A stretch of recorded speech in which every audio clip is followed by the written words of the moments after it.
il ne sera resté qu'un peu plus d'un an à son poste de secrétaire à la marine. Le départ de John Phelan a été annoncé par le porte-parole du Pentagone mercredi. Le secrétaire à la marine, John Phelan, quitte ses fonctions avec effet immédiat.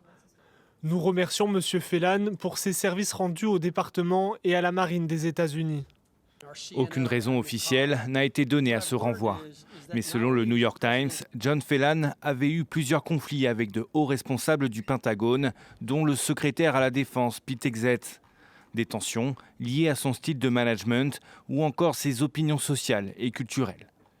Ce nouveau départ est le dernier de la liste de hauts gradés, écartés en l'espace d'à peine 2 mois, généralement sans explication apparente. Pas moins de 4 en tout, dont des fidèles de la première heure comme Pam Bondi, ministre de la Justice, évincée début avril.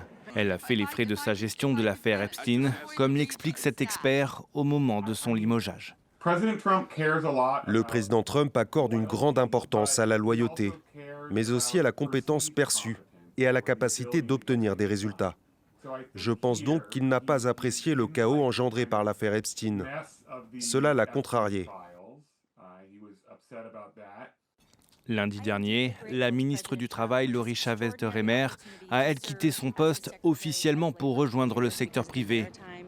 Si cette version est défendue par la Maison-Blanche, en coulisses, sa position devenait de plus en plus fragile, alors que plusieurs scandales ont éclaté la concernant. Elle fait notamment l'objet d'une enquête pour une relation jugée inappropriée avec un subordonné. Ces départs en cascade prolongent une instabilité déjà très forte lors du premier mandat de Donald Trump et fragilisent à nouveau son administration.